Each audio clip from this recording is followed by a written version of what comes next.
오늘의 말씀의 제목은 주의 영입니다. 사도행전 8장 26절에서 40절입니다.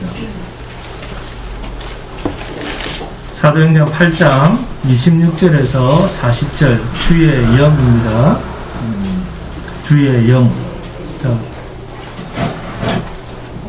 주의 영 사도행전 8장 26절에서 40절입니다. 다 찾았습니까?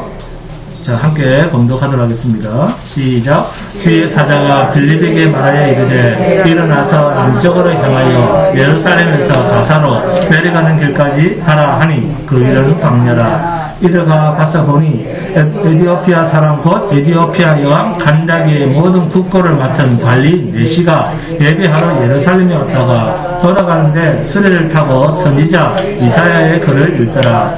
성령이 빌립더로 이르시되 이 수레로 가까이 나아가라 하시거늘 빌립이 달려가서 선지자 이사야의 글 읽는 것을 듣고 말하되 읽는 것을 깨닫느냐 대답하되 지도해주는 사람이 없으니 어찌 깨달을 수 있느냐 하고 빌립을 청하여 수레에 올라 같이 앉으라 하니라. 읽는 성경 구절은 이것이니 일렀으되 그가 도살자에게로 가는 양과 같이 끌려갔고 털 감은 자 앞에 있는 어린 양이 조용한과 같이 그의 입을 열지 아니하였도다.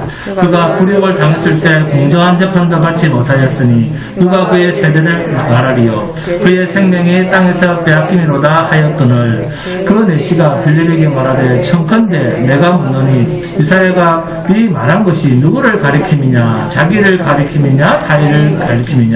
빌립이 입을 열어 이 글에서 시작하여 예수를 가르쳐 복음을 전하니 길 가다가 물 있는 곳에 이르러 그 네시가 말하되 보라 물이 있으니 내가 세례를 받음에 무슨 거리낌이 있느냐.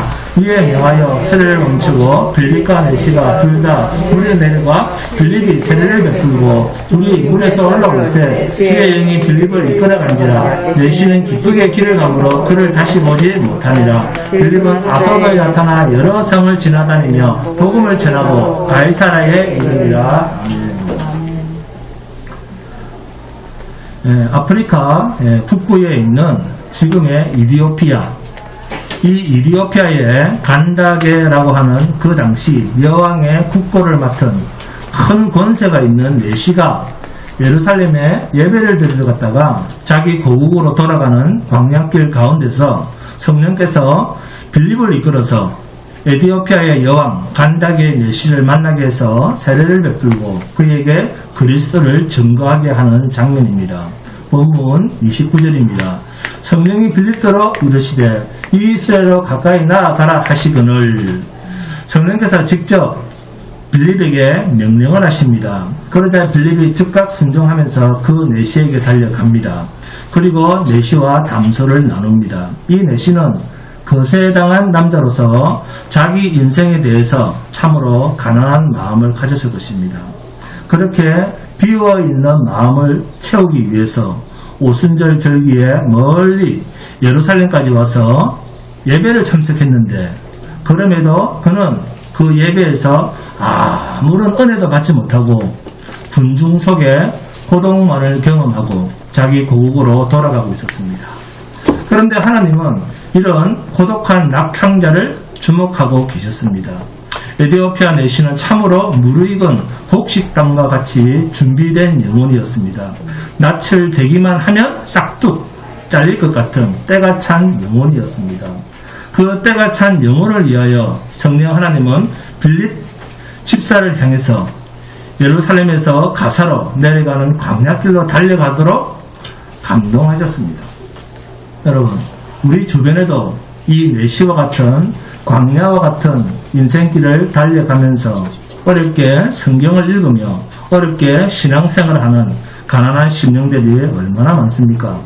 오늘날 많은 사람들이 성경을 읽지만 깨닫지 못한 채 낙향하는 네시와 같은 처지의 사람들이 얼마나 많습니까? 그런 사람들을 향해 여러분도 루터교든 장로교든 감리교든 성결교든 침례교든 순복음이든 간에 여러분 스스로 성경을 읽고 설교를 듣고 또 곰곰이 생각해 보셔서 과연 무엇이 성경이 말하는 예수님이 말하는 참 진리인지 진리를 알고 진리를 찾아서 그 진리에 대한 확신을 가지고 빌립처럼 고민하는 수레로 가까이 가서 그들의 영적 갈증을 충족시켜주는 공세적인 사랑, 그리고 공세적인 사랑, 진리의 전파자가 되시기 바랍니다. 주님이 오실 날이 얼마 남지 않았습니다. 진리에 대한 확신을 가져야 됩니다. 아멘. 빌립이 내시와 함께 이야기를 하면서 그 내시가 이사야서를 읽는 것을 보고 묻습니다. 읽는 것을 깨닫느냐? 그러자 내시가 본문 31절입니다. 대답하되 지도해주는 사람이 없으니 어찌 깨달을 수 있느냐? 여러분, 하나님의 말씀을 알아가는 데 있어서 가르치는 자의 그 역할이 아주 중요합니다. 가르치는 선생이 없으면 성경을 깨닫기가 쉽지 않습니다. 그리고 선생을 잘 만나야 됩니다. 이렇게 학식이 많은, 그죠? 에디오피아 재무 담당 내시면 학식이 있겠습니까? 없겠습니까? 있죠. 이렇게 학식이 많은 에디오피아 재무 담당 내시가 이사야서를 읽었어도 그 내시는 스스로 그 의미를 깨닫지 못했습니다. 말씀이란 성령으로 인해서 사람과 사람이 서로 만나서 마음과 마음으로 연결해서 전해지는 것입니다. 헬라어로 키노스 케이스, 이렇게 얘기합니다. 키노스 케이스라는 말이 알았다 그 말입니다. 그런데 그 의미는 단지 지적으로 아는 것, 그런 말이 아닙니다. 그 본문의 의미를 깨달았다 그런 말입니다. 하나님의 말씀을 읽어도 그 본문의 의미를 깨닫지 못하면 아무런 의미가 없습니다. 이 사실을 내시가 우리에게 확인시켜 주는 것입니다. 내시가 읽은 본문은 이사야서 53장 7절 8절이었습니다. 이 내시가 어떻게 하필이면 그 구절을 읽고 있었는지 그것은 확실히 알 수는 없지만 내시는 자신의 인생 역정을 말하는 듯한 구절을 보고 고민을 했던 것 같습니다. 그래서 단도직입적으로 빌립에게 묻습니다. 34절입니다. 본문에 누구를 가리킴이냐, 자기를 가리킴이냐, 타인을 가리킴이냐, 하나님을 가리킴이냐, 사람을 가리킴이냐, 그 말이죠. 성경은 어떤 관점에서 봐야 되는가 하는 이것이 제일 중요합니다. 성경은 인간, 사람의 관점에서 보는 것이 아니라 하나님의 관점에서 봐야 할 책입니다. 우리가 성경 묵상이라고 큐티를 하는데 성경을 읽으면서 이 말씀은 내게 어떤 의미가 있는가 하면서 자신에게 그 말씀을 적용시킵니다. 그러니까 큐티의 주된 목적이 적용입니다. 성경을 자신에게 적용시키려고 하는데 상당한 관심을 쏟습니다. 이렇게 적용에 관심을 썼다는 말은 결국 성경을 어떤 관점으로 집중했다는 겁니까? 사람의 관점으로 성경을 읽었다는 것입니다. 하나님께서 성경을 우리에게 주신 목적이 뭡니까? 디모데후서 3장 16절 17절입니다. 모든 성경은 하나님의 감동으로 된 것으로 교훈과 책망과 바르게 함과 의로 교육하기에 유익하니 이는 하나님의 사람으로 온전하게 하며 모든 선한 일을 행할 능력을 갖추게 하려 함이라. 아멘. 읽어보면 사람에게 적용시키는 말 같은데 뒤로 쭉 읽어보시면 결론이 뭐냐? 하나님의 뜻이 자기 백성들에게 이루어지는 것입니다. 아멘. 하나님의 뜻이 자기 백성들에게 이루어지게 하기 위한 책이 성경이라는 것입니다. 그러면 하나님의 뜻이 뭡니까? 그리스도 예수 안에 있는 하나님의 사랑입니다. 그래서 요한복음 5장 39절에 너희가 성경에서 영생을 얻는 줄 생각하고 성경을 연구하거니와 이 성경이 곧 내게 대하여 증언하는 것이니라. 아멘. 성경은 예수 그리스도입니다. 아멘. 그래서 성경은 사람, 인간의 관점에서 보는 책이 아니라 하나님의 관점에서 봐야지 정확하게 성경을 해석할 수가 있습니다. 성경은 거룩하신 하나님이 죄인된 우리 인간을 찾아오셨다고 말씀합니다. 그래서 거룩하신 하나님께서 찾아오시지 않은 그 어떤 관계도 성경은 관계를 설정하거나 말하지 않습니다. 이 말을 바꿔 말하면 거룩하신 하나님 앞으로 죄인된 인간이 찾아가도록 적혀 있는 책이 아니다 그 말입니다. 여러분, 죄인인 인간이 거룩하신 하나님을 찾아갈 길이 있습니까? 없습니다. 자, 오늘 본문을 보시면 등장인물이 있습니다. 자, 오늘 본문을 잘 이해하셔야 됩니다. 오늘 본문을 보시면 등장인물이 있죠? 자, 한 명은 누굽니까? 빌립이라고 하는 전도자입니다. 자, 또 다른 사람은 누굽니까? 에티오피아의 국고를 맡은 내시입니다. 그렇죠? 또 있습니까? 누구죠? 할렐루야. 네, 주의 영입니다. 네. 빌립을 광야로 이끌고 가신 주의 영이 등장합니다. 네, 서유사님 100점입니다. 네, 박수 한번 치겠습니다. 네. 바로 이분이 주인공입니다. 아멘. 이분이 주인공입니다. 성경의 주인공입니다. 자, 그런데 여러분, 빌립이 사마리아에서 어느 정도의 위상입니까? 사마리아에서 최고로 위대한 자, 마술사 시몬도 쫄쫄쫄 따라다닐 정도의 위상입니다. 그러면 여기 사마리아에서 빌립이 교회를 세웠다 그러면 그곳에서는 어느 정도 위상의 교회가 되겠습니까? 여의도나 사랑의 교회 정도는 되지 않겠습니까? 그런데도 하나님은 이제 이름 좀 날리고 그곳 사마리아에서 최고로 이름 높은 자도 따라다니는 그런 사람이 됐는데 뭐하러 그 빌립을 사람도 살지 않는 광야로 데리고 갑니까? 이렇게도 하나님은 경제관념이 없습니까? 우리가 생각하기에는 최소의 투자로 최대의 효과를 노려야죠. 그런데도 본문 39절입니다. 둘이 물에서 올라올새 주의 영이 빌립을 이끌어 간지라 내시는 기쁘게 길을 가므로 그를 다시 보지 못하니라. 아멘. 이것이 사도행전입니다. 오직 성령이 너희에게 마시면 너희가 권능을 받고 예루살렘과 온 유대와 사마리아 땅끝까지 이르러 내 증인이 되리라 하시니라. 아멘. 이 말씀대로 이루어지는 역사를 성경은 그대로 적용하고 있습니다. 성령이 임하시면 성령이 임한 자는 자기 마음대로 사는 자가 아니고 예루살렘에서 도망가게 만들어서 사마리아에서 유명해졌는데 그곳에서 다시 뽑아서 오직 예수 그리스도가 생명의 구주라는 것을 증거하는 그 도구로서 내가 사용하겠다. 이것이 성령의 사역입니다. 성경은 절대로 특정한 인간, 사도나 전도자나 그 누구를 유명하게 만들어줄 입지전적의 인물들을 소개하는 그런 책이 아닙니다. 성경은 철저하게 하나님이 주인공입니다. 예수님, 성령, 이분이 주인공입니다. 만약 본문에서 빌립과 내시만 등장했다 하더라도 사람이 아니라 주의 영, 성령이 주인공입니다. 이들 눈에는 보이지 않는 하나님이 주인공입니다. 아멘? 예를 들어서 창세기 46장 28절 이하를 보시면 야곱의 일행이 애굽에 도착했을 때 등장하는 인물은 전부 사람밖에 없었습니다. 등장하는 성경을 보면 등장하는 인물은 전부 사람밖에 없지만 하나님께서 야곱에게 이스라엘아 내가 왜 머뭇거리느냐 내가 너와 함께 갈 테니까 빨리 내려가라. 야곱이 자기 아들 요셉이 애굽에 있다는 것을 알고 있음에도 불구하고 갈 수가 없는 겁니다. 왜요?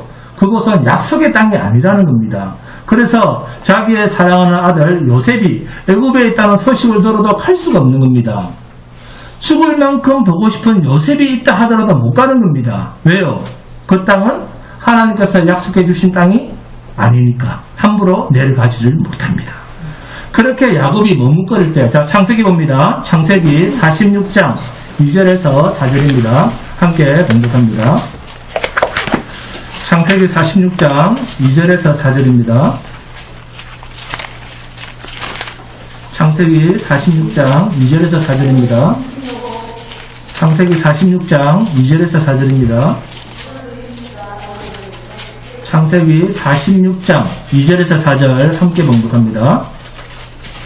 창세기 46장 2절에서 4절입니다. 시작. 그 밤에 하나님이 이상 중에 이스라엘에게 나타나 이르시되 야곱아 야곱아 하시는지라. 야곱이 이르되 내가 여기 있나이다 하매 하나님이 이르시되 나는 하나님이라 내 아버지의 하나님이니 애굽으로 내려가기를 두려워하지 말라. 내가 거기서 너로 큰 민족을 이루게 하리라. 내가 너와 함께 애굽으로 내려가겠고 반드시 너를 인도하여 다시 올라올 것이며 요셉이 그의 손으로 내 눈을 감기리라 하셨더라. 아멘. 네? 내가 너와 함께 애굽으로 내려가겠다. 아멘. 여러분, 사람은 외모로 취합니다. 그래서 율법으로 정죄받을 만큼 하나님과 원수가 되는 존재입니다.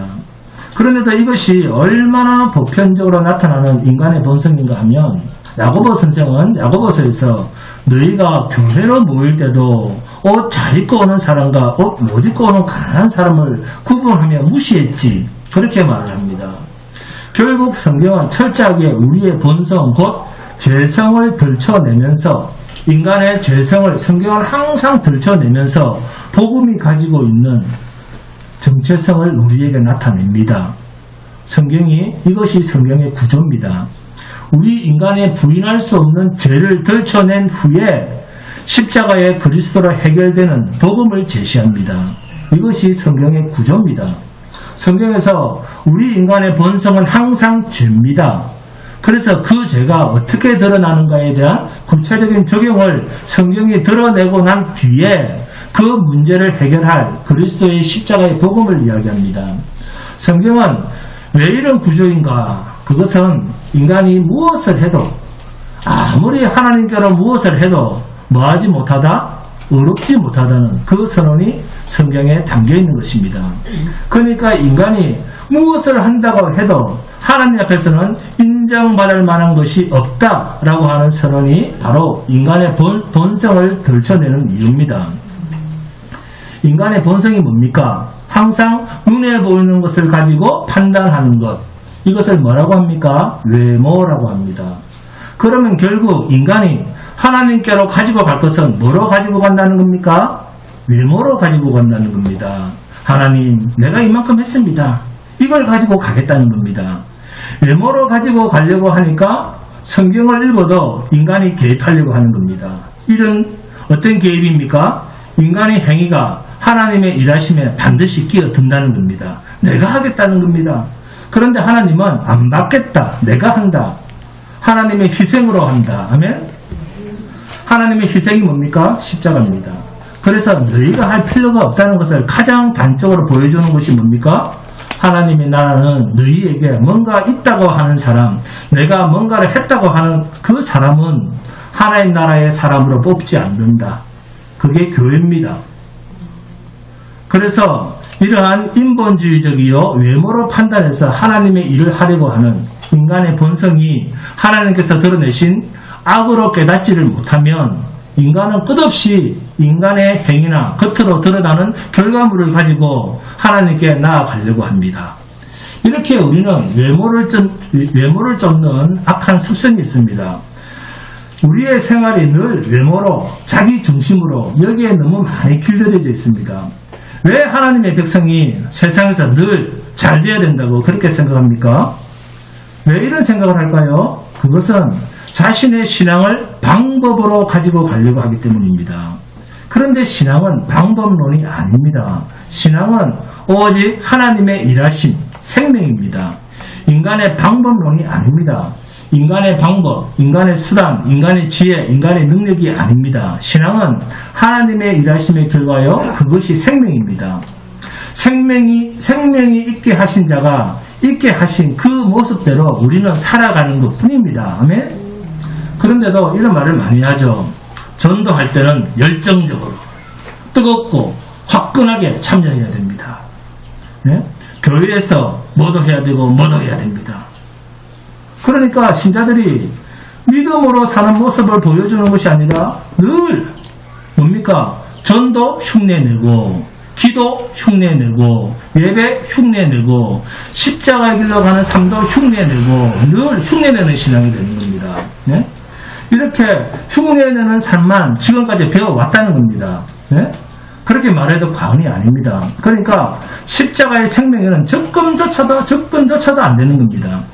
거의 모든 신자가 내면에 십자가의 길이 아니라 형식, 외모, 흉내 정도의 신앙밖에 안 되는 겁니다. 여러분, 빌립은 예루살렘에 핍박이 와서 도망온 사람입니다. 피난민입니다.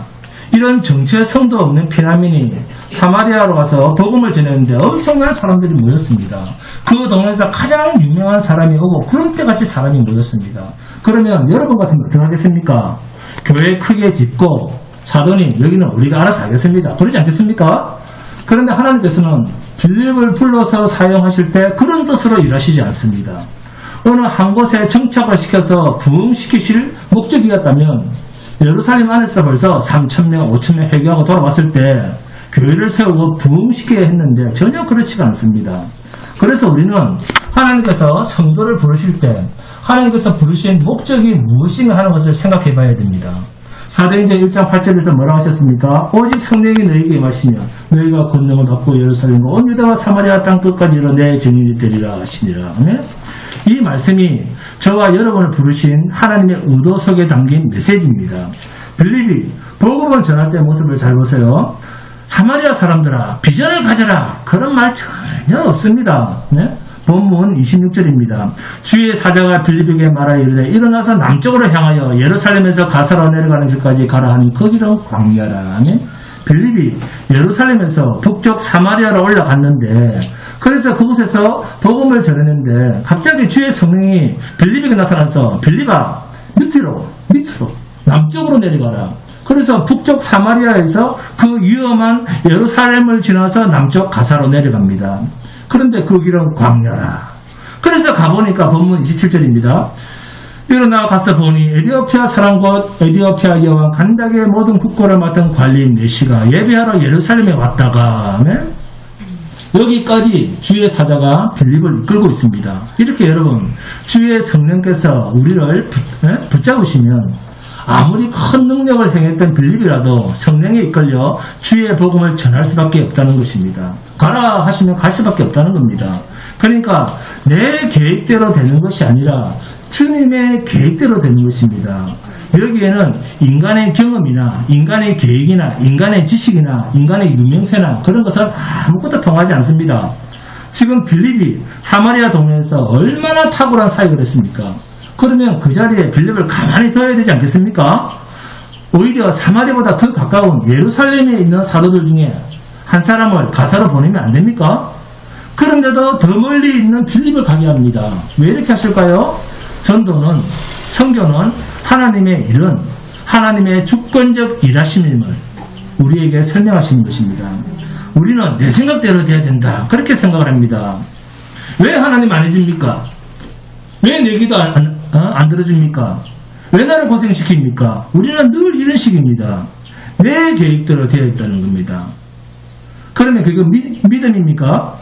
그것은 자기 믿음이고 성경이 말하는 믿음은 하나님 당신의 뜻이 당신의 뜻대로 내 인생 속에서 이루어지나 하면 이겁니다. 내 인생 속에서 당신의 뜻이 이루어지이다 이 말입니다. 내 뜻이 아니고 하나님의 뜻이 내 인생에서 이루어지이다. 죽으라면 죽겠습니다 그 말입니다. 아멘. 아무리 인간이 좋은 계획을 세웠다 하더라도 무시하고 일하시는 주님의 계획이 내 인생에 주가 되어야 된다. 이것을 믿는 것이 믿음입니다. 그래서 내가 어떠한 계획을 세우더라도 모든 일이 내 계획대로 되어야 된다라고 하는 엉터리 고집을 피울 필요가 없다는 겁니다. 아무리 좋은 계획을 세웠다 하더라도 내 계획을 무시하고 일하시는 주님 앞에 그 주님의 계획을 믿고 따라야 한다는 겁니다. 그러므로 내 계획대로 되어져야 한다라고 하는 일체의 생각을 포기하고 주님의 일이 이루어져야 된다라고 하는 이 우선권을 먼저 가지고 내 계획은 안 될 수도 있다라는 전제를 가지고 계획을 세워야 된다는 겁니다.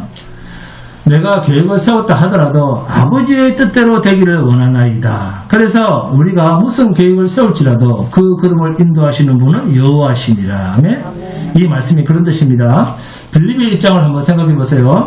핍박을 피해서 도망온 신세인 빌립을 하나님께서는 사마리아에 복음을 전하게 하셔서 많은 사람들이 빌립이 전한 복음을 믿고 또 그곳에서 가장 유명하다는 마술사 시몬까지 빌립을 전심으로 따라다닐 만큼 유명해졌는데, 그러면 그곳에서 교회를 개척해야 정상인 것 같은데 하나님께서는 빌립을 단 한 사람, 에티오피아 국고를 맡은 메시아한테로 가게 하셔서 복음을 전하게 하십니다.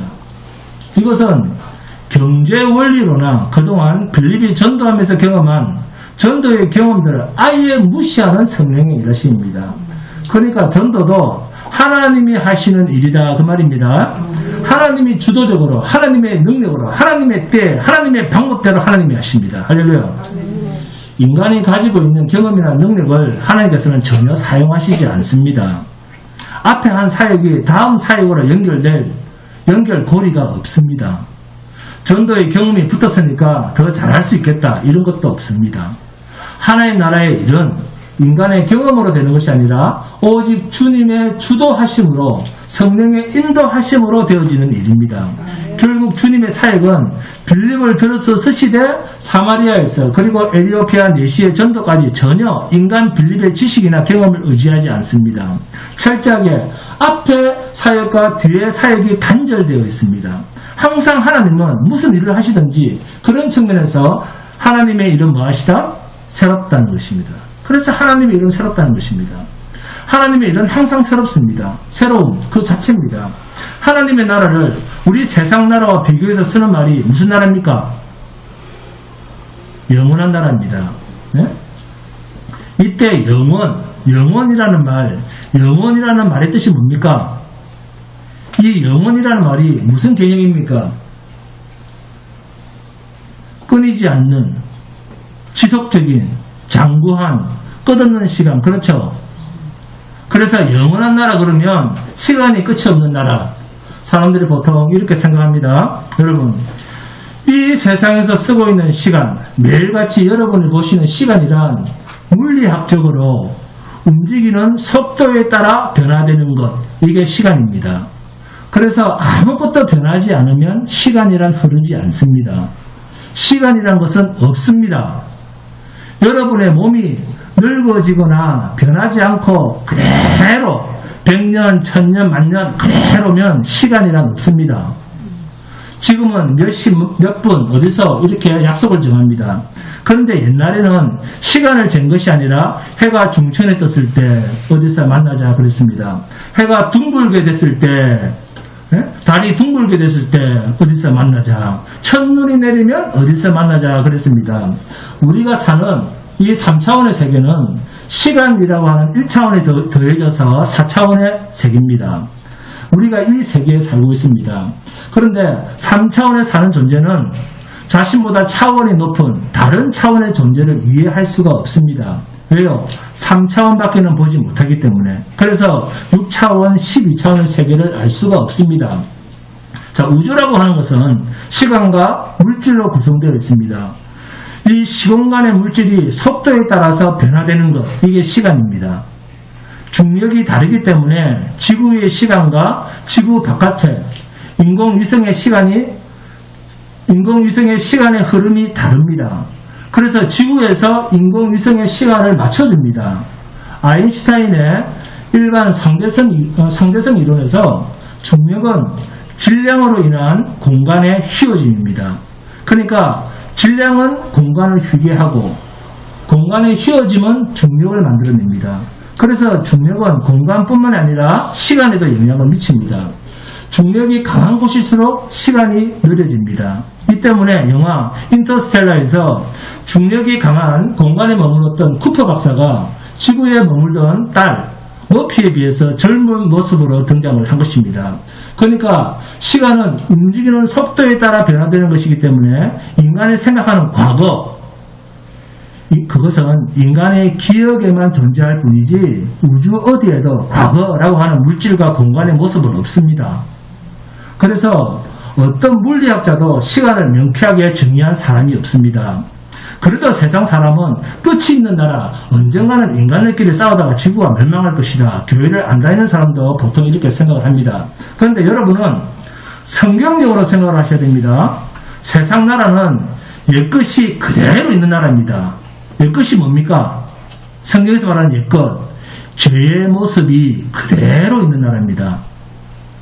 이해하셨습니까? 죄의 모습이 뭡니까? 심판입니다. 그러니까 심판의 모습이 그대로 있는 나라가 지금 우리가 살고 있는 세상 나라입니다. 그런데 영원한 나라, 하나님의 나라는 영원한 나라인데 여기서 영원이라고 하는 말이 전혀 차원이 다른 그런 뜻입니다.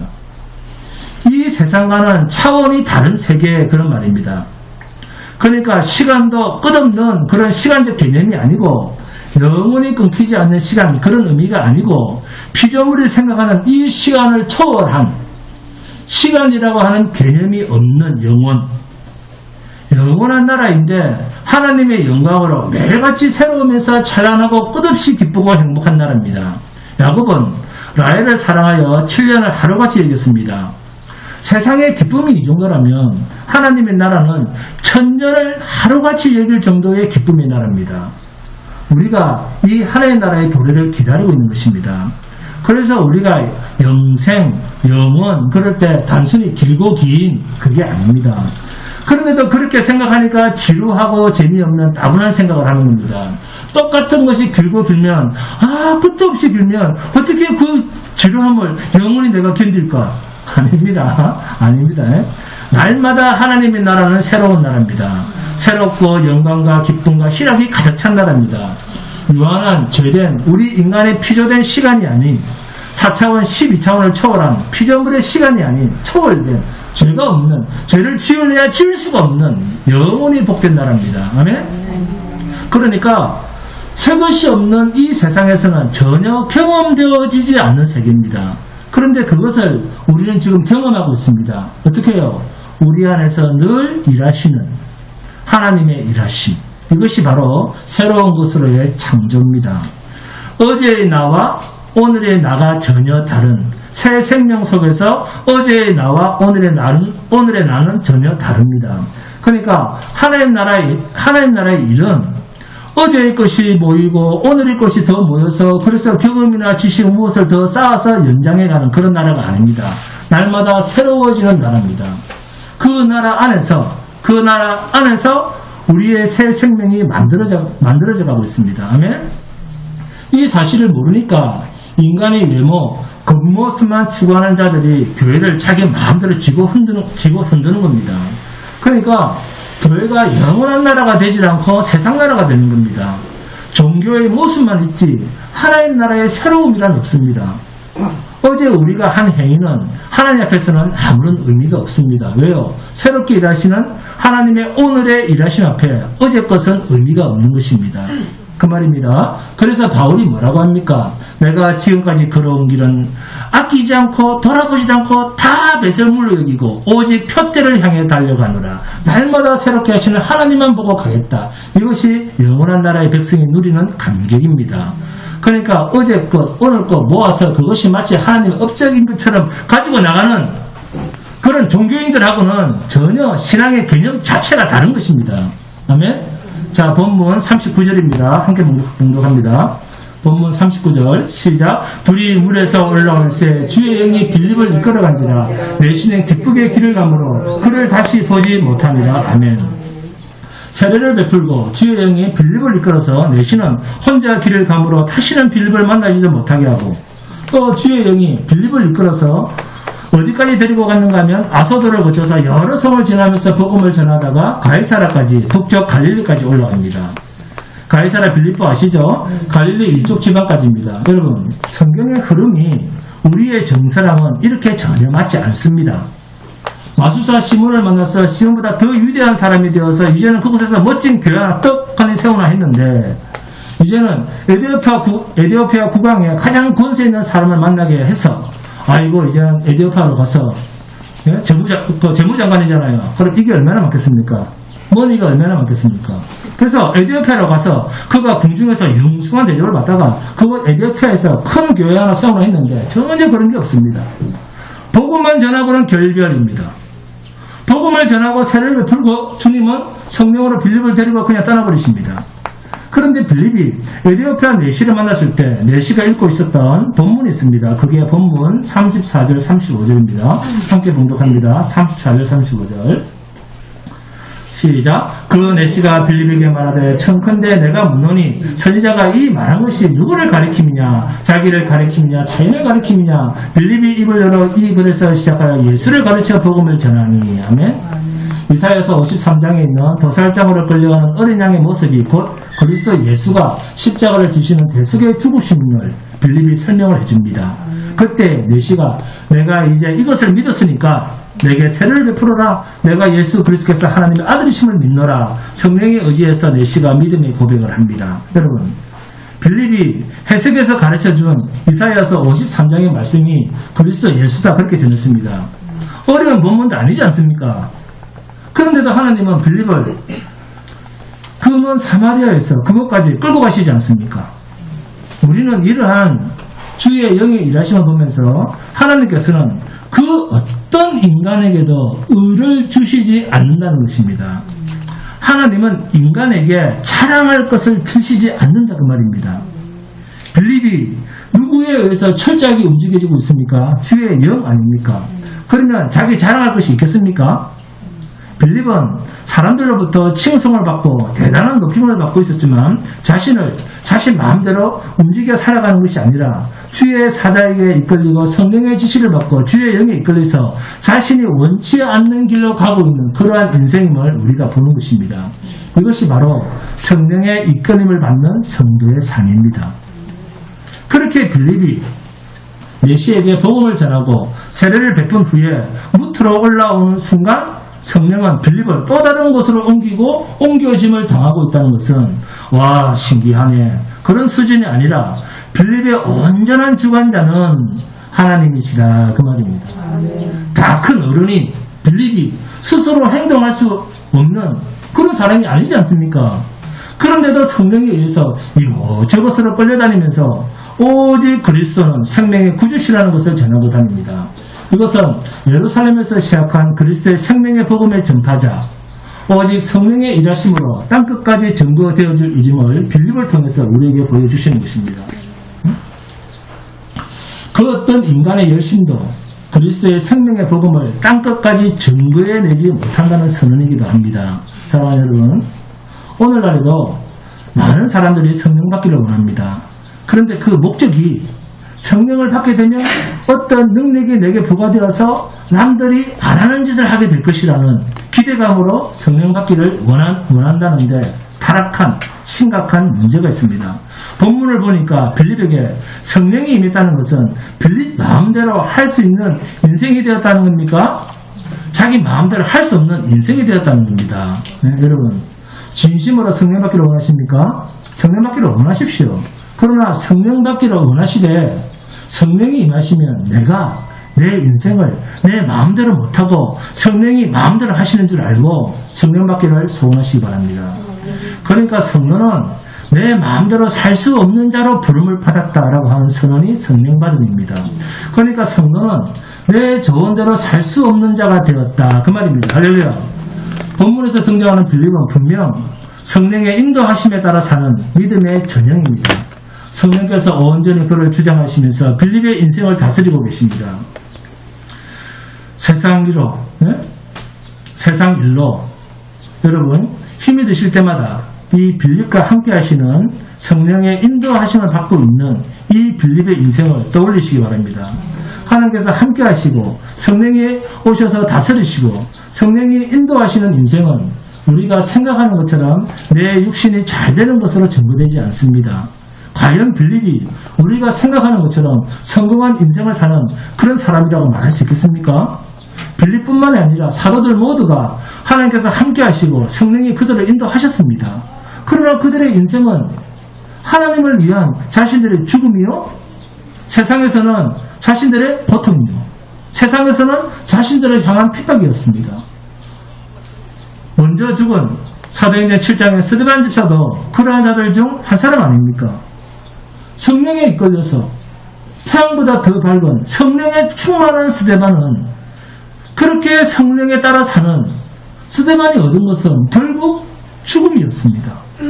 그래서 성령을 따라 산다는 것은 내가 아무리 하나님 앞에서 소중한 인생이다 하더라도 내가 원하는 대로의 결과는 얻을 수 없다는 사실을 성경은 분명히 우리에게 보여주고 있습니다. 그러므로 우리가 한 많은 이 세상을 살면서, 저도 한이 많습니다. 이 세상을 살면서 어떠한 결과가 자신에게 주어지든 그것은 하나님께서 성령으로 나를 주관하셔서 나타내신 일이요 내게 주신 결과인 줄 알고 범사에 감사하시기 바랍니다. 아무리 공부하다 할지라도 벗어나야 되겠다 이런 생각을 먼저 할 것이 아니라 그것을 잘 이겨낼 수 있도록 이김을 달라고 기도하시기 바랍니다. 어찌 보면 성령의 인도하심에 따라 사는 이 빌립 같고 스데반 같고 사도들 같은 이러한 사람들은 세상이 볼 땐 아니 예수 믿는 우리가 봐도 참으로 미련하고 어리석은 사람처럼 보입니다. 무슨 일을 하든 자신이 드러나지 않습니다. 자신이 빛이 나지 않습니다. 괜히 했다 싶은 후회스러운 일이 생길 것만 같아 보이는 그러한 모습만 보입니다. 여러분, 성령님이 저와 여러분을 인도하셔서 나타내시는 하나님의 일은 우리의 이름이 드러나고 우리의 영광이 드러나는 게 아닙니다. 오히려 하나님의 일을 이루시고 하나님의 영광을 나타내시기 위해서 성령님이 저와 여러분을 붙들고 일하고 계십니다. 아멘? 하나님께서 빌립을 메시에게 보내신 것은 메시를 위함이지 빌립을 위한 것이 아니지 않습니까? 메시에게 생명의 복음을 전하고 메시에게 그리스도 예수를 말미암는 새 생명을 주시기 위해서 하나님께서 빌립을 보냈지. 빌립, 니 잘되라. 그렇게 해서 보낸 게 아니지 않습니까? 그러므로 성도는 자기의 이익을 따져가면서 봉사하고 헌신의 대가를 바라는 그러한 존재가 아니면은 틀림이 없습니다. 그래도 상급론에 대한 미련이 있습니까? 열심히 일해도 자신이 드러나지 않는 일에는 사람들이 관심이 없습니다. 그래서 성령께서 우리를 주도적으로 이끌고 가시는 것입니다. 왜? 우리는 안 되기 때문에. 사람은 자신의 욕망에 따라서 일할 수밖에 없는 그런 우리를 꺾어 놓으시기 위해서 성령이 오신 것입니다. 이것이 성령 세례입니다. 여러분, 성도는 자신을 생각하지 않고 주님만 생각하며 사는 능력을 입은 자입니다. 자신의 이익을 생각하지 않고 주님의 이름만을 생각하는 삶을 살도록 부름을 받은 사람입니다. 우리의 삶에서 주님만 증거되어진다면 아무도 나를 알아주지 않아도 아무 상관이 없습니다. 왜요? 임마누엘의 하나님이 나와 함께 하시기 때문에. 할렐루야. 이러한 성령이 인도하시는 삶에 자신이 묶여있는, 자신이 붙들려 있는지를 늘 보고 확인하고 점검하며 살아가는 복된 성도가 되시기를 주님의 이름으로 축원드립니다. 찬송하시겠습니다.